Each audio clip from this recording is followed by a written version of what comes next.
بسم اللہ الرحمن الرحیم. السلام علیکم. میں ہوں آپ کا میزبان آغا قیوم اور آپ دیکھ رہے ہیں ہمارا YouTube channel Pakistan time news. سامعین، اس وقت اسٹوڈیو میں ہمارے ساتھ موجود ہیں ہمارے سینئر تجزیہ کار محمد تحسین عباسی صاحب. آج کل جو آپ نے دیکھا کہ سابق ڈی جی ایف آئی اے نے جو اسٹیٹمنٹ دی ہے، اس حوالے سے ہم ان سے کچھ چند سوال کریں گے. تو آئیے چلتے ہیں تحسین عباسی صاحب کے پاس. السلام علیکم تحسین عباسی صاحب. وعلیکم السلام. کیسے مزاج ہیں آپ کے؟ جی الحمدللہ. اچھا تحسین صاحب، یہ فرمائیے، کل جو سابق ڈی جی ہیں ایف آئی اے بشیر میمن صاحب، انہوں نے وزیر اعظم اور ان کے خصوصی معاون شہزاد اکبر صاحب پہ بڑے سنگین الزامات لگائے. تو اس کو آپ کس نظر سے دیکھ رہے ہیں؟ بسم اللہ الرحمن الرحیم. آغا صاحب، سب سے پہلے تو میں تھوڑا ماضی کی طرف جاؤں گا. 1979 میں جب ذوالفقار علی بھٹو صاحب کو عدالتی قتل کیا گیا، انہیں شہید کیا گیا، تو اس کے بعد اس وقت کے جو تھے مطلق العنان حکمران جنرل ضیاء الحق اور ان کے ساتھیوں نے، چونکہ ذوالفقار علی بھٹو کا تعلق سندھ سے تھا اور ان کی شہادت کے بعد پورے سندھ میں، خاص طور پر ملک میں اور خاص طور پر سندھ میں آگ لگی ہوئی تھی اور حکمرانوں کے خلاف بڑی نفرت تھی. اس وقت کے حکمران نے سندھیوں سے ہمدردی حاصل کرنے کے لیے ہر وہ حربہ استعمال کیا جس سے سندھیوں کو فائدہ پہنچے اور وہ اس وقت کی حکومت کو جو ہے وہ خوش آمدید کہیں اور ان کے ساتھ تعاون کریں. اس سلسلے میں انہوں نے یہ بھی نہیں دیکھا کہ میں ملک دشمنوں کے پاس جاؤں گا، تو جی ایم سید صاحب کے پاس بھی گئے. اس وقت کے حکمران جی ایم سید کو گلدستے بھی پیش کیے، دوسرے قوم پرستوں کو بھی نوازا گیا، سندھ میں بہت زیادہ نوکریاں دی گئیں. اور سب سے زیادہ یہ کہ جب ذوالفقار علی بھٹو نے 1973 میں کوٹا سسٹم نافذ کیا تو وہ تھا 10 سال کے لیے. اور اس کوٹا سسٹم کو 1983 میں ختم ہو جانا تھا. جنرل ضیاء الحق صاحب نے سندھی بھائیوں کی ہمدردی کے لیے اس کوٹا سسٹم کو 10 سال کے لیے مزید بڑھا دیا. اس کے علاوہ انہوں نے کیا کیا کہ جب 1985 میں انتخابات ہوئے تو ان انتخابات میں سندھ سے ہی وزیر اعظم محمد خان جونیجو کو وزیر اعظم بنایا سندھیوں کی ہمدردی حاصل کرنے کے لیے. لیکن اس کے باوجود بھی وہ اس میں کامیاب نہیں ہو سکے اور پھر 1983 کی اس سے پہلے 1983 کے ماڈی کی تحریک اور پھر اس کے بعد 1986 کی تحریک جو چلی تو اس میں بھی جو تھا پورا ایل ایس این جو تھا وہ پیپلز پارٹی کے ساتھ تھا اس وقت. پھر یہ ہوا کہ 1986 میں جب ایک سی ایس ایس کا ایک بیچ تھا، اس میں چند لڑکے سندھ کے جو تھے وہ پاس ہو گئے تھے اور ایک بڑی تعداد جو تھی سندھ کے لوگوں کی جن لوگوں نے سی ایس ایس کا امتحان دیا تھا وہ فیل ہو گئے تھے. تو اس وقت جنرل ضیاء الحق سے نے محمد خان جونیجو جو اس وقت کے وزیر اعظم تھے ان کو بلا کر یہ احکامات صادر فرمائے، کیونکہ وزیر اعظم تو ان کے انڈر میں کام کرتے تھے نا. 18ویں کو ترمیم تھی وہ جو 58(2)B جو تھی، تو اس کی وجہ سے اس وقت کا وزیر اعظم جو تھا وہ صدر صاحب کے انڈر میں ہی کام کیا کرتا تھا. اس محمد خان جونیجو صاحب کو بلا کر یہ احکامات صادر فرمایا کہ جتنے بھی سندھ کے لڑکے ہیں جن لوگوں نے بھی سی ایس ایس کا امتحان دیا، جو پاس ہو گئے وہ تو ٹھیک ہیں، لیکن جو فیل ہو گئے ہیں ان سب لوگوں کو بھی پاس کر دیا گیا.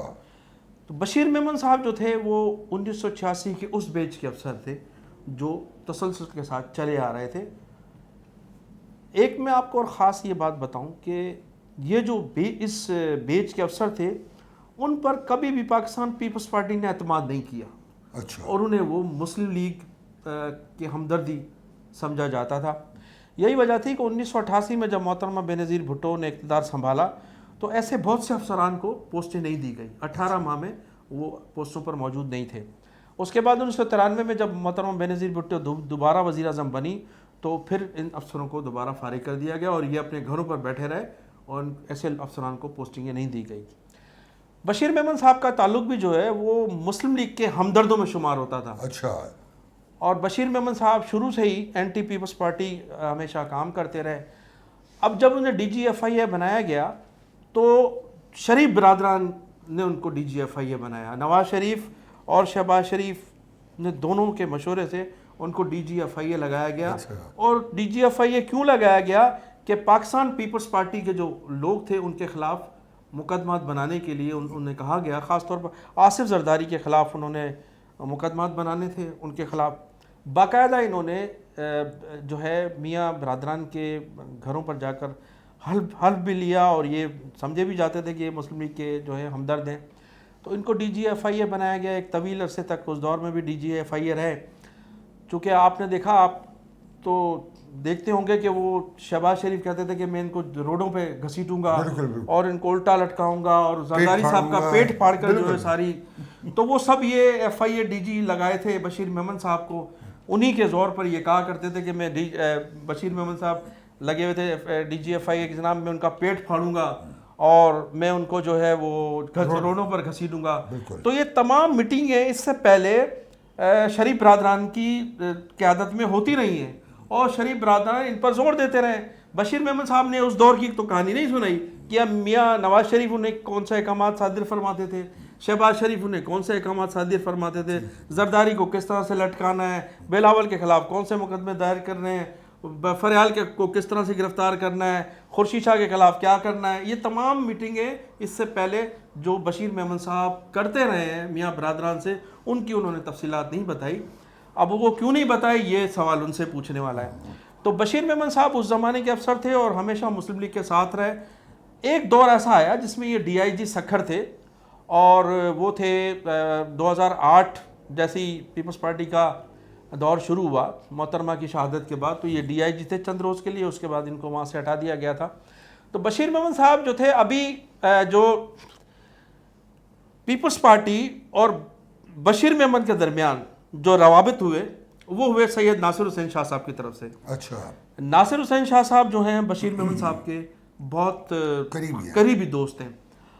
اور یہ میں آپ کو بتا دوں کہ ناصر شاہ صاحب کی جو اس وقت سہ ہے پیپلز پارٹی میں, وہ بھی اس وجہ سے زیادہ ہے کہ بشیر میمن صاحب جب آصف علی زرداری کے خلاف مقدمات دائر کرنے جا رہے تھے اور ایف آئی اے کی انکوائریاں شروع کرنے والے تھے, تو ناصر شاہ صاحب ہی تھے جنہوں نے ان کو اس سے منع کیا, ان کو روکا اور ان کی دوستی میں انہوں نے اپنی دوستی کا کردار ادا کرتے ہوئے اس پیپلز پارٹی کی قیادت اور بشیر میمن کے درمیان روابط وہ پل کا کردار ادا کیا.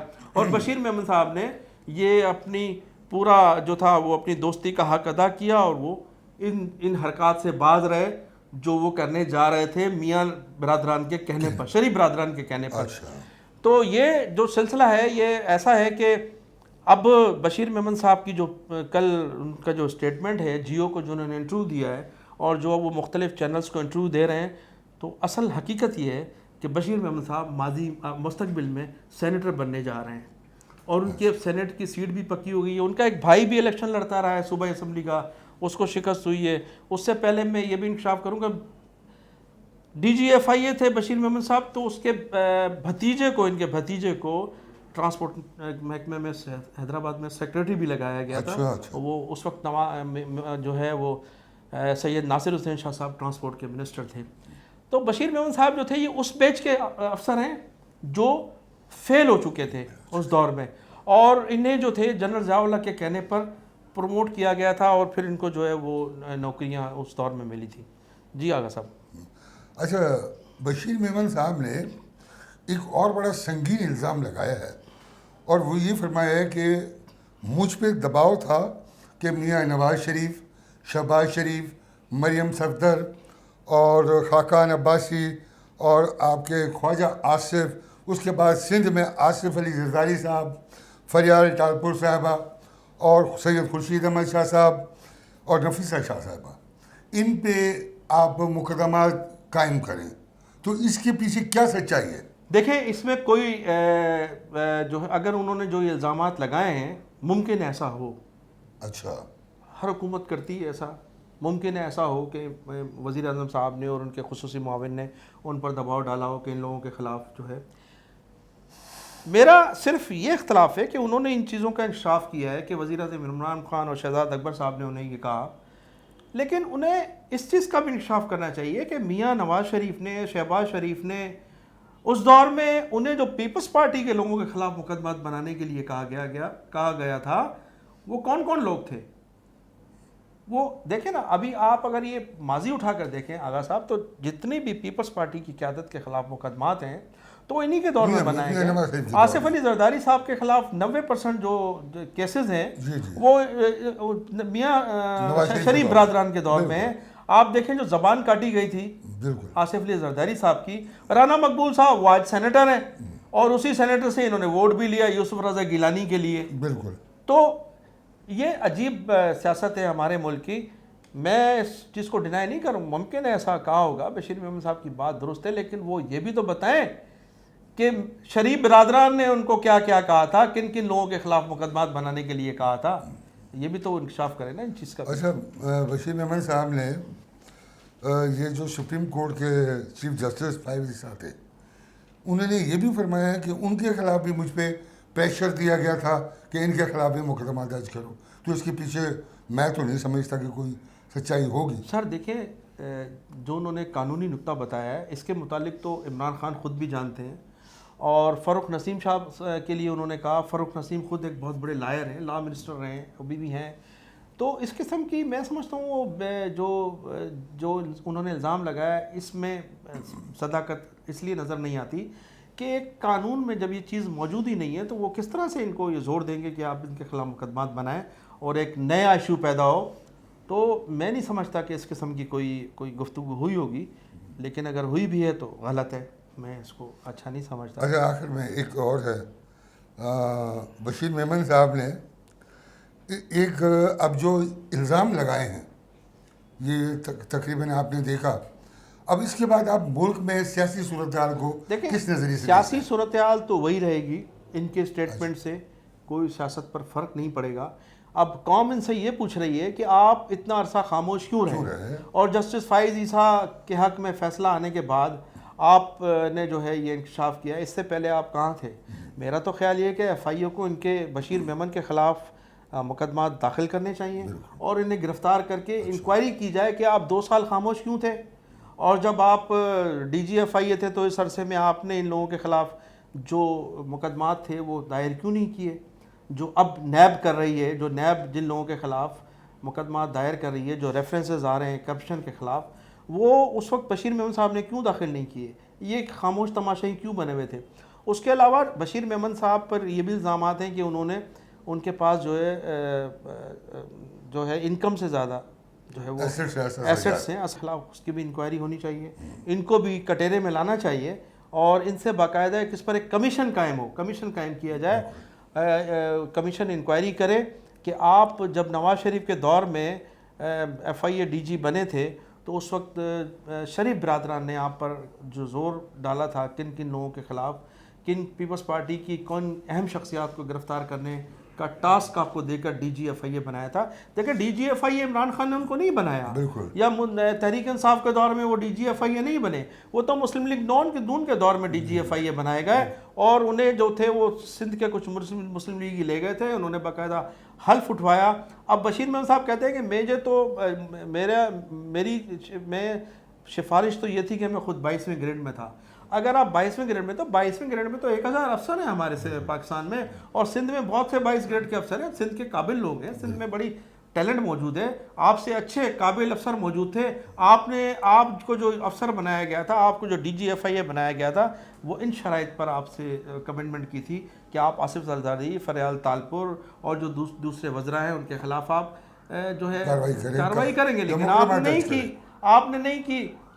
تحریک انصاف کا دور آ گیا تو آپ اس حقیقت کو بھی جو ہے انکشاف کریں جو شریف برادران نے آپ پر مختلف نوعیت کے جو ہے وہ مقدمات بنانے کے لیے زور دیا تھا, آپ سے حلف دیا تھا, آپ نے حلف برداری کی تھی, ان سے وعدے وعید کیے تھے, اس چیز کا بھی انکشاف کریں آ کے کسی دن. بہت بہت شکریہ آپ کا تحسین عباسی صاحب. بہت شکریہ. سامعین, یہ تھے ہمارے تحسین عباسی صاحب, آپ نے ان کے خیالات سنے. آخر میں ہمیں اجازت دیں, اور جاتے جاتے آپ سے ایک بات کہوں گا, ہمارے چینل کو ضرور سبسکرائب کریں اور لائک کا بٹن کو پریس کریں. پاکستان زندہ باد.